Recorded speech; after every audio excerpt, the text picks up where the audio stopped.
핵심 요약 강의 2주차 차고부터 시작해서 복대리까지 했죠. 어떤 내용들을 했는지 괄호 넣기를 통해서 또 확인을 좀 해보겠습니다. 1번 매수한 토지가 계약 체결 당시부터 법령상 제한으로 인해 매수인의 의도한 목적대로 이용할 수 없겠다. 자, 매수인이 의도한 목적. 자, 목적이라고 되어 있지만 사실은 동기를 말하는 거예요. 예를 들어서 공장 신축. 매수인이 땅을 산 이유. 공장 신축하려고. 이게 뭐예요? 매수인이 의도한 목적이잖아요. 이게 동기잖아요. 그래서 이 목적을요, 법률의 목적으로 착각하시면 안 돼요. 법률의 목적은 권리와 의무를 말하는 거예요. 예컨대 이 땅이 A 토지잖아요. 이때 법률의 목적은 A 토지 소유권이에요. 이게 목적이야. 근데 여기서 매수인이 의도한 목적이란 건 동기를 말하는 거예요. 동기. 공장 지려고.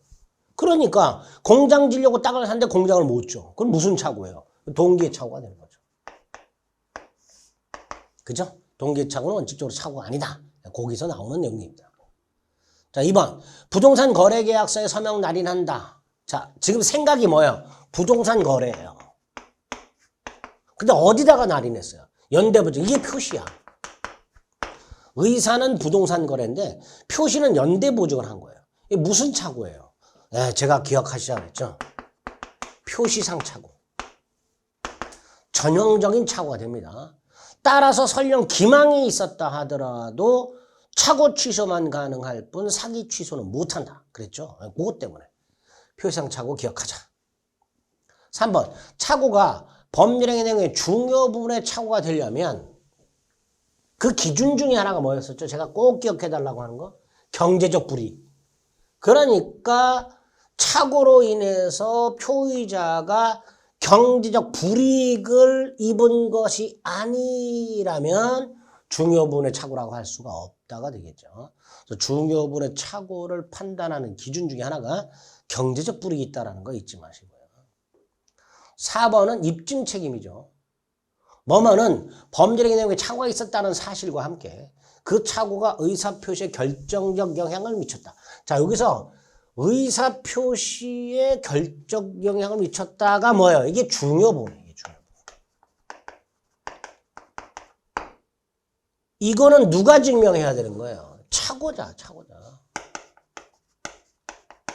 다른 말로 의사표시를 취소하려는 자. 다른 말로 법률의 효력을 부인하는 자.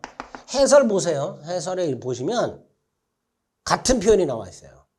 취소하려는 자, 착오자, 법률의 효력을 부인하려는 자. 이게 증명해야 되죠. 그 다음 착오자에게 중대한 과실이 있다.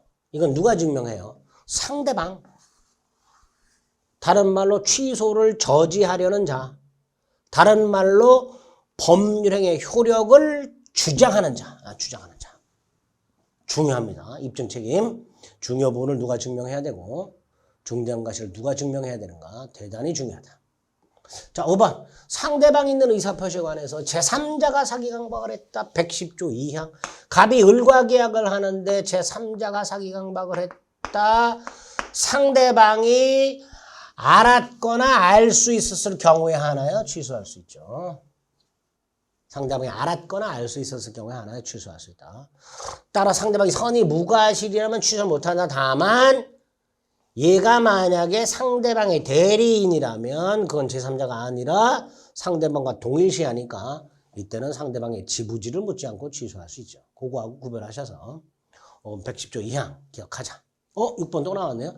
신용 보증 서류에 서명 날인한다. 이게 의사죠. 근데 연대 보증 서류에 서명 날했으니까 의사는 신원 보증, 표시는 연대 보증.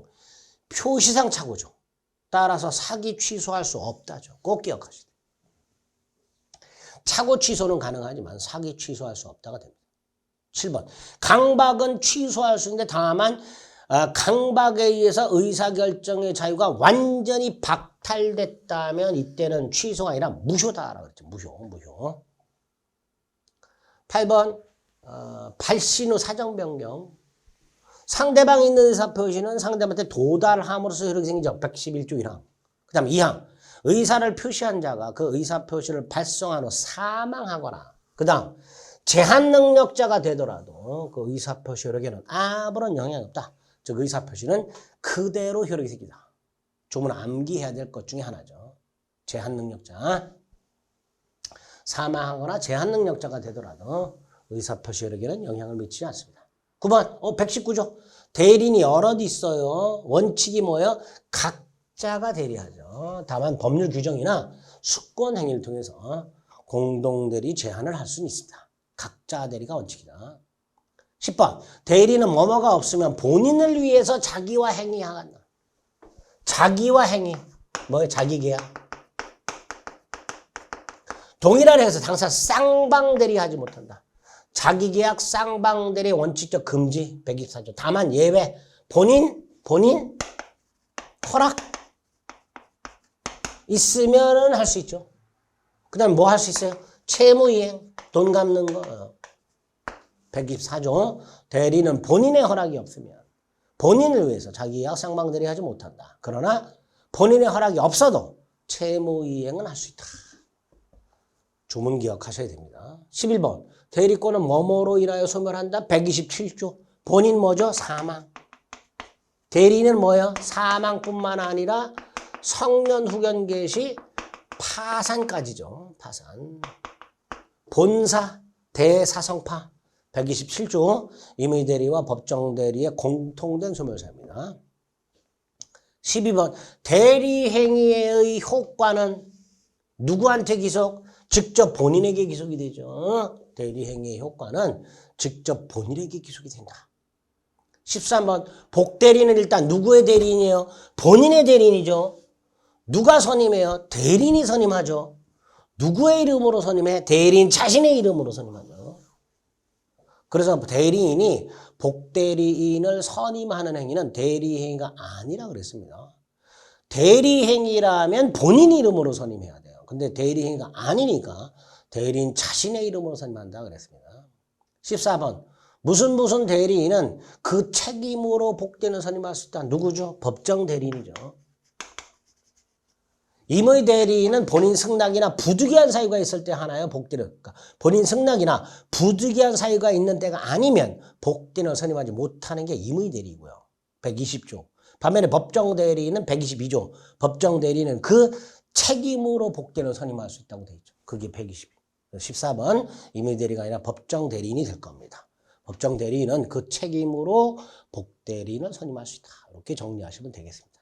그래서 2주차 차고부터 복대리까지 내용들 괄호넣기로 다시 한번 환기해봤습니다. 늘 말씀드리지만 막히는 부분들이 있으면 그거 하나 답안 확인하고 넘어가지 마시고요. 그 파트를 이론 강의에서 다시 한번 전체적으로 내가 복대리가 이거 기억이 안 난다 그러면 복대리 전체를 한번 다시 한번 확인하시고 이런 식으로 활용을 좀 해주시길 부탁드리겠습니다. 네, 수고하셨습니다.